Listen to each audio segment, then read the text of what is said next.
فأعوذ بالله من الشيطان الرجيم. بسم الله الرحمن الرحيم. وكذلك جعلناكم أمة وسطا لتكونوا شهداء على الناس ويكون الرسول عليكم شهيدا. وما جعلنا القبلة التي كنت عليها إلا لنعلم من يتبع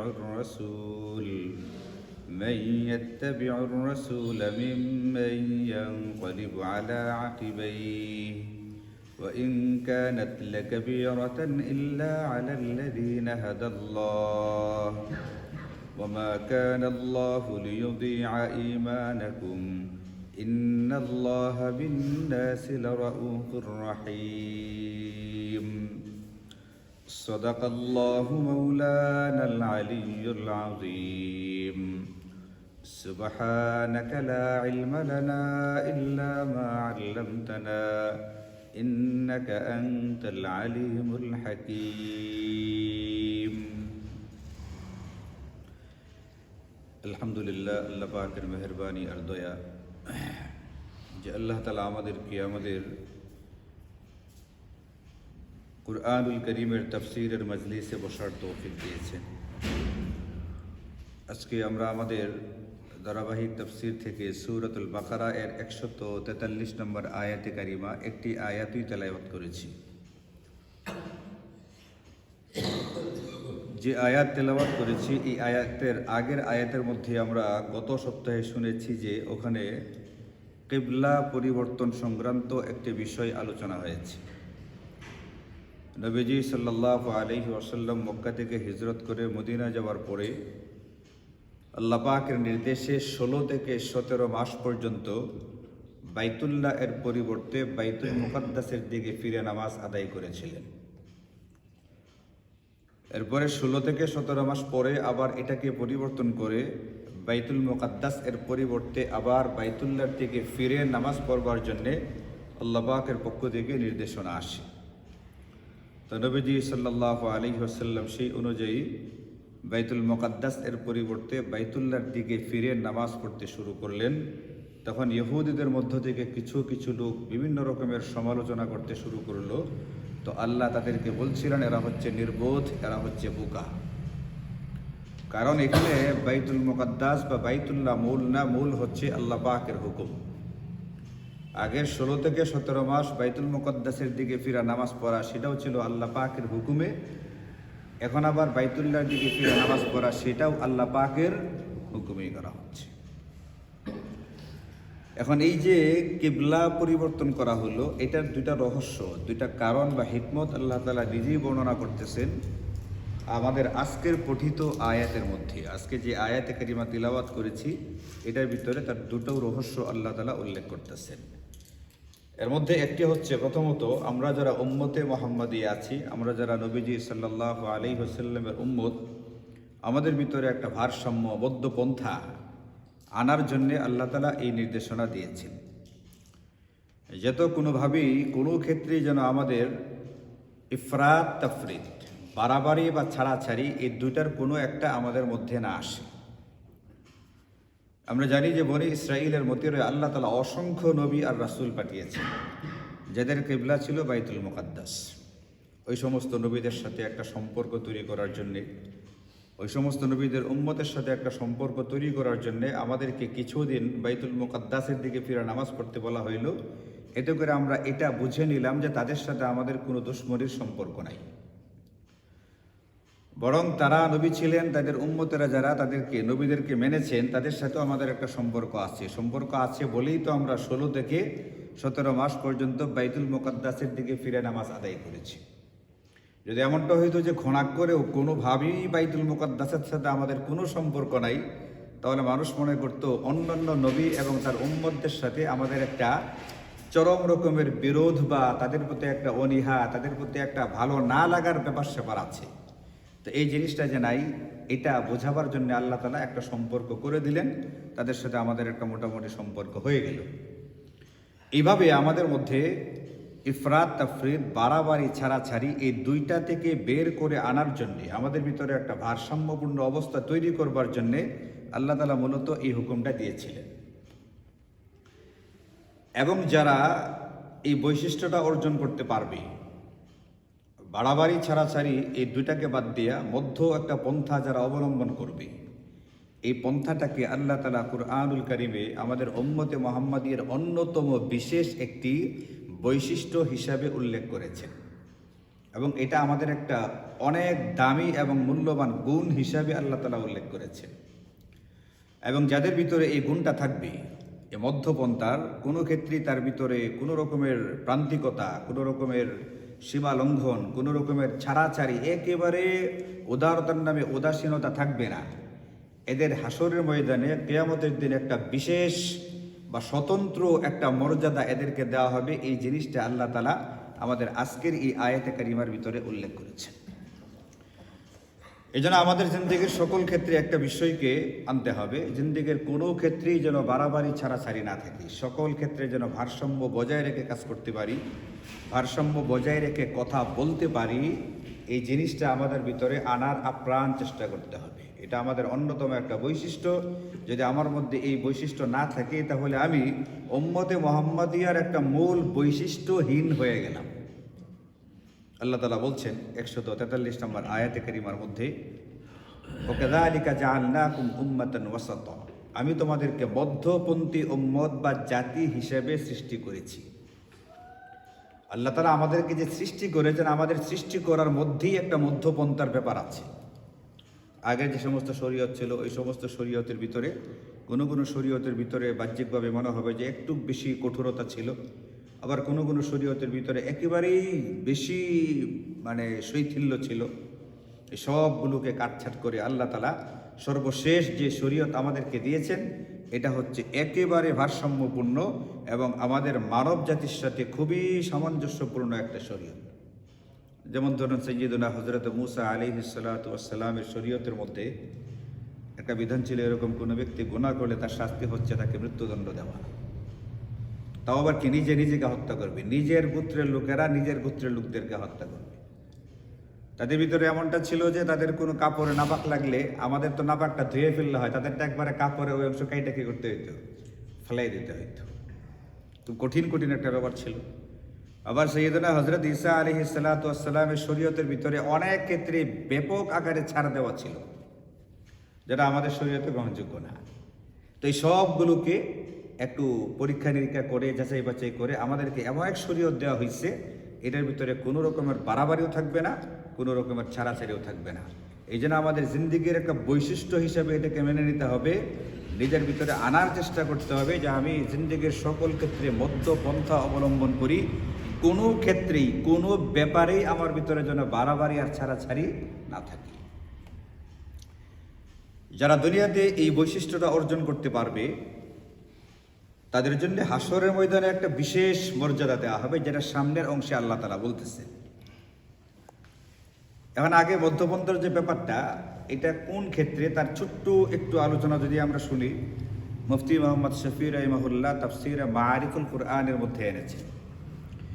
ঈমান আমল থেকে শুরু করে অর্থনীতি, রাজনীতি, সমাজনীতি, মানবাধিকার ইত্যাদি সকল ক্ষেত্রেই আমাদের ভিতরে মধ্যপন্থা থাকতে হবে। মধ্যপন্থা না থাকলে আমি উম্মতে মুহাম্মাদিয়ার মূল বৈশিষ্ট্যই হারিয়ে ফেলি। ঈমানের ক্ষেত্রে কীরকম মধ্যপন্থা দেখেন, আগের শরীয়তগুলোর সাথে একটু মেলালে তারপরে আপনি জিনিসটা বুঝতে পারবেন যে আসলে মধ্যপন্থা কোনটা আর বাড়াবাড়ি কোনটা।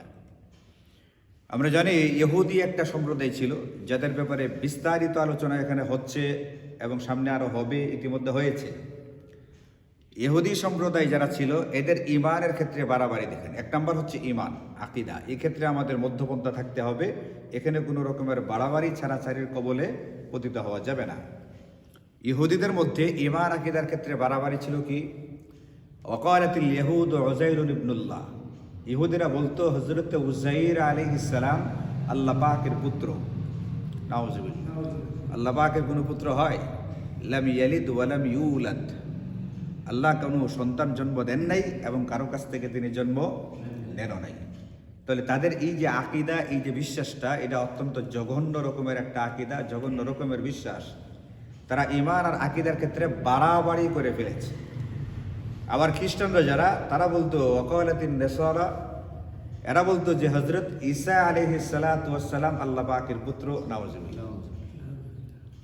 তাহলে ইহুদিরা বলতো হযরত উযাইর, আর খ্রিস্টানরা বলতো হযরত ঈসা আলাইহিস সালাম, এনারা হচ্ছেন আল্লাহ পাকের পুত্র। এই যে আল্লাহ পাকের পুত্র হিসেবে বিশ্বাস করা, ইয়াকিন করা, আকীদা পোষণ করা, এটা হচ্ছে ঈমান আর আকীদার ক্ষেত্রে বাড়াবাড়ি।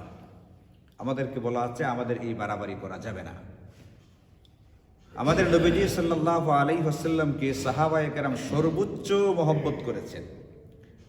পৃথিবীর যে কোনো মুসলমান নবীজিকে সর্বোচ্চ মহব্বত করে।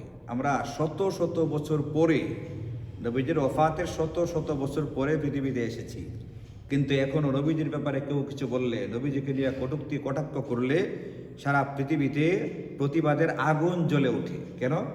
নবীজির প্রতি মহব্বতের কারণে। আমরা নবীজিকে মহব্বত করি, কিন্তু নবীজিকে মহব্বত করলেও নবীজিকে নবী পর্যন্ত সীমাবদ্ধ রাখি। নবীজিকে উপরে উঠাইয়া আল্লাহর সমকক্ষ কক্ষণে কি করি না আমরা সাব্যস্ত। এটা আমাদের নবীজিও চান নাই যে আমাকে আল্লাহ পাকের সমকক্ষ সাব্যস্ত করা হোক। হাদিসে পাকের মধ্যে আছে, একবার এক সাহাবী সফরে অন্য একটা দেশে গেলেন। ওখানে যাওয়ার পরে গিয়ে দেখেন ওখানকার মানুষজন, তাদের যে সেনা প্রধান, তারা তাকে সেজদা করে, মানে জুবান বলে সেনা প্রধানকে সেজদা করে। তো ওই সাহাবী চিন্তা করলেন, পৃথিবীতে যদি কোনো মানুষকে সেজদা করতেই হয়, তাহলে সেজদা করার উপযুক্ত হচ্ছেন আমাদের নবীজি সাল্লাল্লাহু আলাইহি ওয়াসাল্লাম। জ্ঞানে, গুণে, আখলাকে, স্বভাবে, চরিত্রে সকলের উপরে যিনি সেজদার যোগ্য, তো তিনি। যদি কোনো মানুষকে সেজদা করতে হয় তাহলে কাকে করা উচিত? নবীজিকে করা উচিত। তিনি সফর থেকে মদিনায় ফেরার পরে নবীজিকে যখন এই কথা বললেন, নবীজি বললেন যে কখনোই তুমি এটা করতে যাবা না। তুমি বলো আমাকে, আমি মারা যাওয়ার পরেও তুমি এটা করবা কি করবা না। কারণ আমি আগে দেখেছি, আগের নবীগণ ইন্তেকালের পরে ইহুদি নাসারারা তাদের নবীদের কবরকে সেজদার স্থানে পরিণত করেছিল। তোমরা কখনোই আমার ইন্তেকালের পরে আমার কবরকে সেজদার স্থান বানাবে না। তো নবীজি অনুমতি দেন নাই, নবীজিও দেন নাই। যারা সত্যিকারের খাঁটি মুসলমান, তারাও কখনো নবীজিকে নবী যে মর্যাদা, এই মর্যাদার চেয়ে উপরে ওঠানোর চেষ্টা করে নাই। সাহাবায়ে কেরাম নবীজিকে রক্ষা করার জন্যে, নবীজির জান মাল হেফাজতের জন্য নিজের শরীরকে চাল্লের মতো চেলে ফেলছে। তীর ছুটতে ছুটতে, তরবারি বর্ষার আঘাতে, উহুদের যুদ্ধে হাত পা কাইটা পড়ে গেছে গা, তীর তরবারি হাত দিয়ে ফিরাইছেন নবীজিকে রক্ষা করার জন্য। এতটাই মহব্বত করেছেন নবীজিকে, কিন্তু নবীজিকে নবী পর্যন্ত রেখেছেন, কি বানায় ফেলেন নেই? আল্লাহর পুত্র বানায় ফেলেন নেই। ঈমান আর আকীদার ক্ষেত্রে আমাদের ভিতরে এই বাড়াবাড়ি থাকবে না, যেমন বাড়াবাড়িটা ছিল ইহুদি আর খ্রিস্টানদের মধ্যে। নবীজি বলে দিয়ে গেছেন এটা কখনোই করা যাবে না, কখনোই করবা না। আলহামদুলিল্লাহ, পৃথিবীর কেউ এটা করেও নাই। আমরা এটা সাক্ষ্য দিয়ে থাকি, আশহাদু আন্না মুহাম্মাদান আবদুহু ওয়া রাসূলুহু। আমরা সাক্ষ্য দিচ্ছি যে নবীজি হচ্ছেন আল্লাহর বান্দা এবং রাসূল। এর চেয়ে বেশি না। মর্যাদা আল্লাহর পরে সবচেয়ে বেশি, পৃথিবীতে কোনো সন্দেহ নেই। কিন্তু এর পরেও তিনি আল্লাহর সমকক্ষ নন, তিনি আল্লাহ পাকের পুত্র নন। এটা কেউ আমরা বলিও না, কেউ এটা বিশ্বাসও করি না। তাহলে আকীদার ক্ষেত্রে তাদের ভিতরে বাড়াবাড়ি ছিল, আমরা সেই বাড়াবাড়ির ভিতরে যাই না। তাদের মধ্যে আবার আকীদার ক্ষেত্রে অনেক রকমের গাফিলতিও ছিল, উদাসীনতা ছিল। যেমন তারা ছোট্ট ছোট্ট স্বার্থের কারণে নবীদের বিরুদ্ধাচরণ করত। কুরআনুল কারীমে অনেকগুলো আয়াত এরকম আছে যেখানে আল্লাহ তাআলা বলছেন, ইহুদিরা তো এমন ছিল যে ওয়ায়াকতুলুনান নাবিয়্যিনা বিগাইরিল হক, নবীগণের বিরোধিতা তো করতো, এমনকি বহু নবীকে তারা শহীদ পর্যন্ত করে দিছে। তাহলে নবীকে এক গোষ্ঠী মানুষের সম্মান দিতে দিতে আল্লাহ পাকের ছেলে বানিয়ে ফেলছে, আরেক গোষ্ঠী নবীদেরকে নবীদের সম্মান তো দেই নাই, নবীদের সঙ্গে চরম বেয়াদবি করেছে, নবীদেরকে কষ্ট দিয়েছে, এমনকি অসংখ্য নবী আর রাসূলকে হত্যা পর্যন্ত করে ফেলছে। আর আমাদের ক্ষেত্রে বলা আছে এটা, আমরা যারা উম্মতে মুহাম্মাদিয়া, নবীদের সাথে বেয়াদবি করার চিন্তা পর্যন্ত করার সুযোগ নেই। যদি কেউ নবীজিকে নিয়ে কোনো রকমের বেয়াদবি করার চিন্তা করে, কটূক্তি কটাক্ষ করে, তাহলে এই শাতিমে রাসূল বলে একে, যে নাকি নবীজির সামনে বেয়াদবি করে তাকে বলে শাতিমে রাসূল। এই শাতিমে রাসূলের একমাত্র শাস্তি হচ্ছে মৃত্যুদণ্ড, এর বাইরে অন্য কোনো শাস্তি নেই। তাকে কতল করে ফেলতে হবে। মান সাব্বা নাবিয়্যান ফাকতুলুহু, যে নবীকে গালি দিবে তাকে কতল করে ফেলো, তার একমাত্র শাস্তি হচ্ছে মৃত্যুদণ্ড।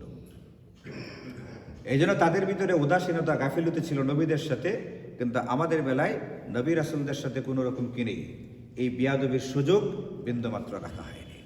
তাহলে ইহুদি খ্রিস্টানদের মধ্যে ঈমান আর আকীদার ক্ষেত্রে তাদের ভিতরে ইফরাদ বা বাড়াবাড়ি ছিল, তাফরিদ বা উদাসীনতাও ছিল।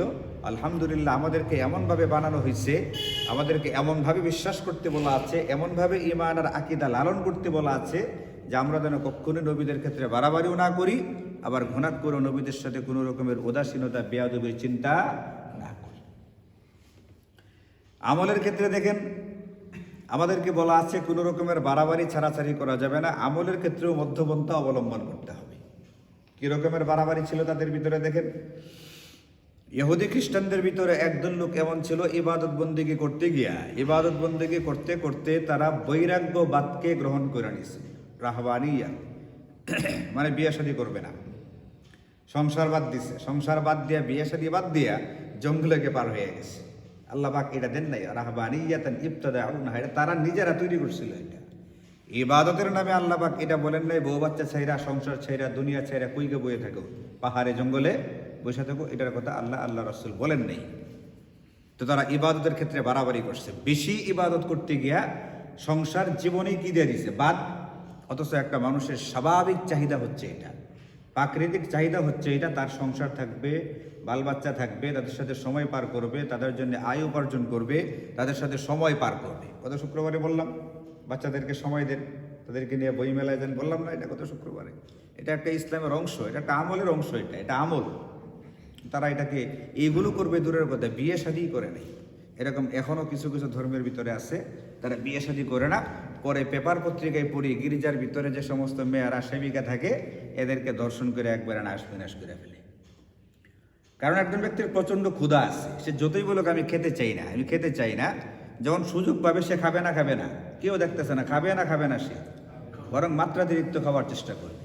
এগুলো পেপার পত্রিকা, এগুলোর প্রমাণ। বিভিন্ন রকমের মন্দিরে, বিভিন্ন গির্জার ভিতরে এই অপকর্মগুলো হচ্ছে। স্বাভাবিক চাহিদা হচ্ছে এটা, তার বিয়ে শাদী করা উচিত, তার সংসার করা উচিত, কিন্তু তারা ইবাদত বন্দিগের নামে বাড়াবাড়ি করেছে।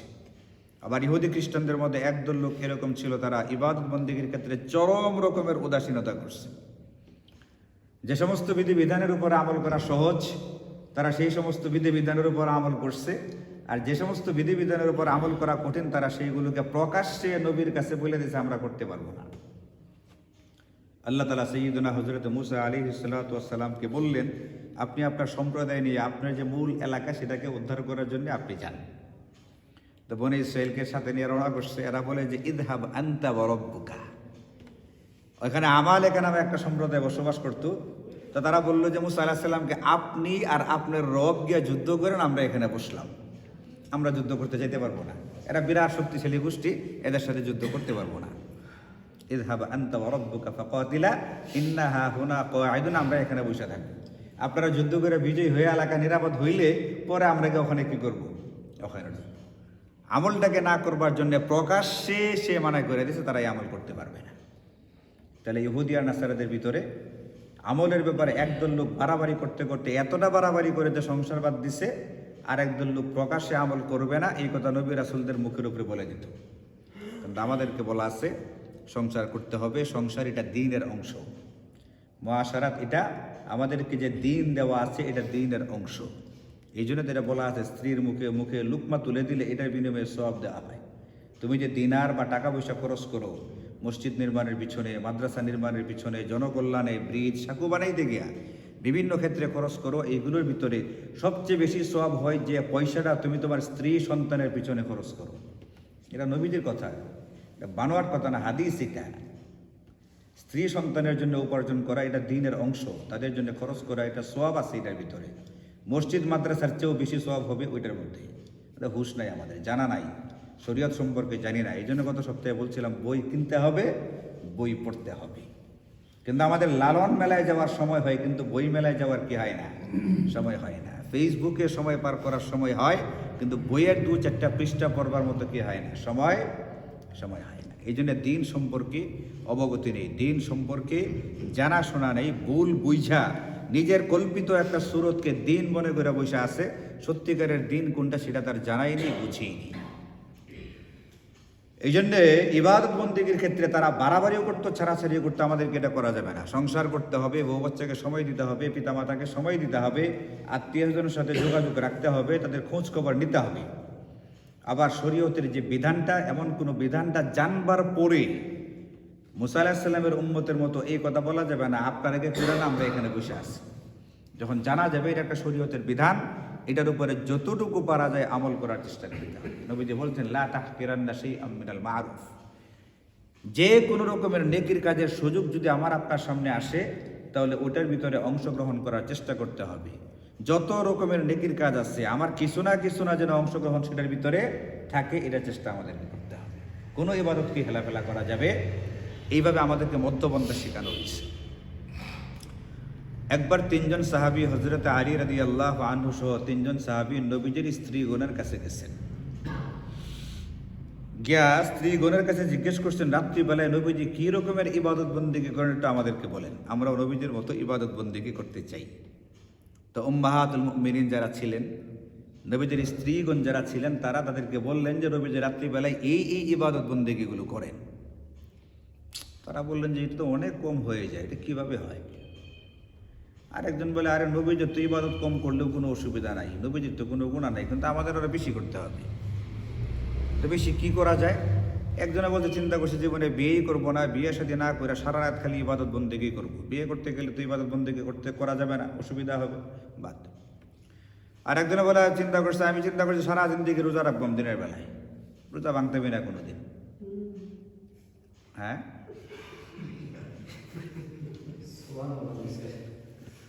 এইভাবে এক একজন এক একটা বলতেছে। কেউ বিয়ে করবে না, কেউ সারা জিন্দেগি রোজা রাখবে, কেউ সারা রাত নফল নামাজ পড়বে।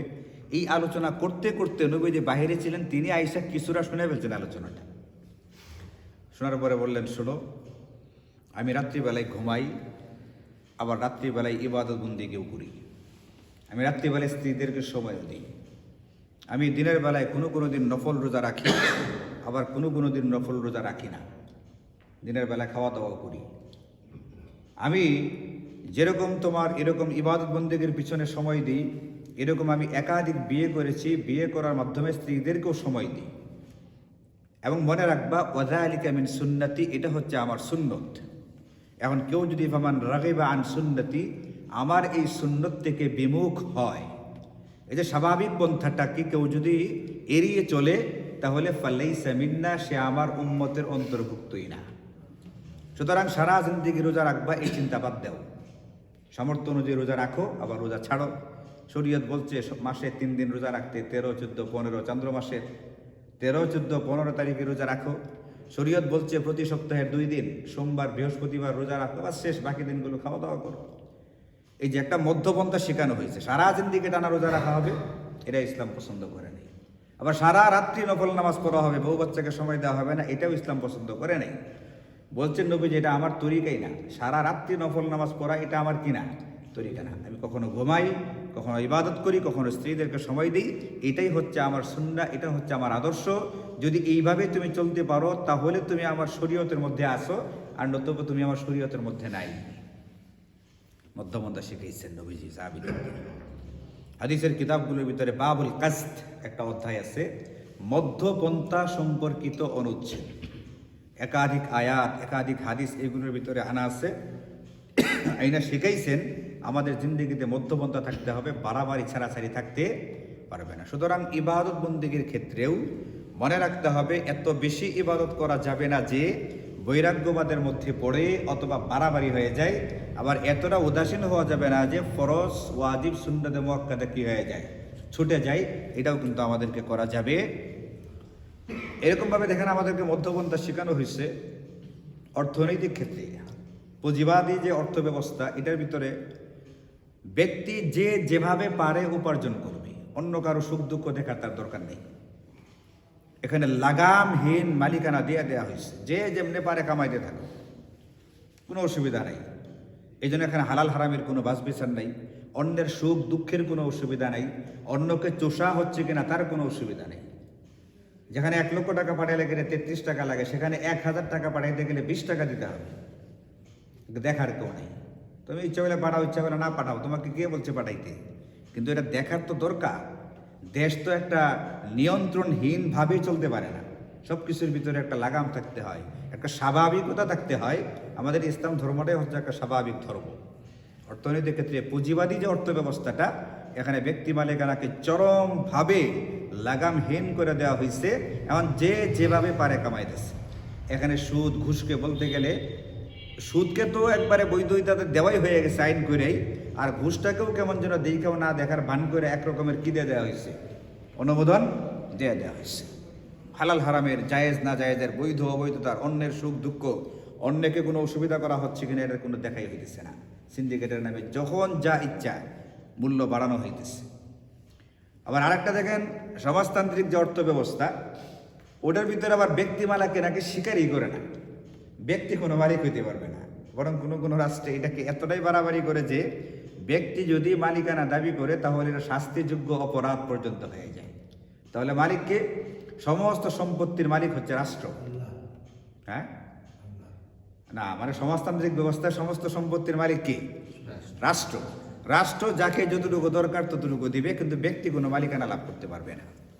এখানে মালিকানাকে স্বীকারই করা হইতেছে না। তা মালিকানা স্বীকার না হলে ব্যক্তির উপরে হজ ফরজ হবে কেমনি? মালিকানা স্বীকার না করলে ব্যক্তির উপরে যাকাত, ফিতরা, কুরবানি ওয়াজিব হবে কিভাবে? এইগুলো বাড়াবাড়ি, একটা হচ্ছে বাড়াবাড়ি, একটা হচ্ছে ছাড়াছাড়ি। ইসলাম মাঝামাঝি একটা অর্থ ব্যবস্থা দিচ্ছে না, ব্যক্তি মালিকানা বৈধ, তবে তাকে হালাল হারামের সীমানা দেখা তারপরে চলতে হবে। ব্যক্তি মালিকানা বৈধ, নির্ধারিত পরিমাণ সম্পদের মালিক হয়ে গেলে ওই সম্পদের একটা অংশ অন্যদের ভিতরে বিতরণ করে দিয়ে দিতে হবে। 40 ভাগের 1 ভাগ দান করে দিতে হবে। ফিতরার নামে সম্পদ তার কাছ থেকে নেওয়া হয়েছে, যাকাতের নামে তার কাছ থেকে সম্পদ নেওয়া হয়েছে, কুরবানির নামে তার কাছ থেকে সম্পদ নেওয়া হয়েছে, সাধারণ সাদাকা খায়রাতের নামে তার কাছ থেকে সম্পদ নেওয়া হয়েছে ভারসাম্য, ব্যালেন্স তৈরি করবার জন্য। যদি এটা না হয় তাহলে একজন বিপুল পরিমাণ সম্পদের মালিক হবে, আরেক ব্যক্তি দেখা যাবে তার কাছে কিচ্ছুই নেই। এখন যে মোটামুটি তার সম্পদের প্রচুর পরিমাণ মালিক হয়েছে, তার কাছ থেকে সম্পদ দেয় না, যাদের সম্পদ কম তাদের ভিতরে বিতরণ করার চেষ্টা করা হইতেছে। এতে করে কি তৈরি হইতেছে? ভারসাম্য তৈরি হইতেছে, ব্যালেন্স তৈরি হইতেছে, মধ্যপন্থা তৈরি হইতেছে। এটার নাম হচ্ছে ইসলাম। ইসলাম আমাদেরকে অর্থনৈতিক ক্ষেত্রেও এইভাবে মধ্যপন্থা শিখিয়েছে, রাজনৈতিক ক্ষেত্রে মধ্যপন্থা শিখিয়েছে, মানবাধিকারের ক্ষেত্রে মধ্যপন্থা শিখিয়েছে। অনেক বিস্তারিত আলোচনা করেছেন মুফতি মোহাম্মদ শফির রহিমাহুল্লাহ। আমাদের মূল কথাটা হচ্ছে এটা, ওয়াকাযালিকা জাআলনাকুম উম্মাতান ওয়াসাতান। আল্লাহ বলছেন আমি তোমাদেরকে বানিয়েছি মধ্যপন্থী হিসাবে। এটা একটা তোমাদের গুরুত্বপূর্ণ বৈশিষ্ট্য। কারণ আমার আপনার খেয়াল করতে হবে এই বৈশিষ্ট্য যেন আমার জিন্দগির সকল ক্ষেত্রে আমার মধ্যে থাকে। যদি না থাকে তাহলে আমি মূল বৈশিষ্ট্যের উপরে নেই। যদি কোনো ব্যক্তি দুনিয়াতে এই বৈশিষ্ট্যটাকে ধারণ করে চলতে পারে তাহলে তার জন্য একটা বিশাল পুরস্কারের ব্যবস্থা আল্লাহ পাক রেখেছেন। হাসরের ময়দানে সে তার সেই বাহাদুরিটাকে দেখাইতে পারবে। তাই এমন একটা মর্যাদা, এমন একটা স্বাতন্ত্রিক একটা বিষয় তাকে দেওয়া হবে, এটা এখানে বলাই হয়েছে সামনের অংশের ভিতরে, যেটা অনেকটা গর্বের, অনেক মর্যাদার অধিকারী হবে। কিন্তু যদি এটা না হয়, দুনিয়াতে যদি সে মধ্যপন্থায় চলতে না পারে, তাহলে হয়তো বা হাসরের ময়দানে সে সেই মর্যাদার অলঙ্কারটা পরিধান করতে পারবে না। এখন আমরা কি চাই হাসরের ময়দানে ওটা পড়তে? তাহলে দুনিয়ার জিন্দেগির সকল ক্ষেত্রে মধ্যপন্থা অবলম্বন করতে হবে। বলছেন সাইদুল ভাই, ধুমধাম বাচ্চাদেরকে ধমক মেরে মসজিদ থেকে বাইর করে দিলে হবে না, ঠিক আছে না? ইনশাল্লাহ। ধমক দেওয়ার ক্ষেত্রেও মধ্যপন্থা, শাসন করার ক্ষেত্রেও কি মধ্যপন্থা, আবার আদর করার ক্ষেত্রেও কি মধ্যপন্থা। অতিমাত্রায় আদর করা যাবে না, শাসন করার ক্ষেত্রে অতিমাত্রায় কি করা যাবে না, শাসন করা যাবে না। সব কিছুর ভিতরে শরীয়ত একটা ব্রেক দিয়ে দিছে, ওটা মাইনা তারপরে কাজ করতে হবে।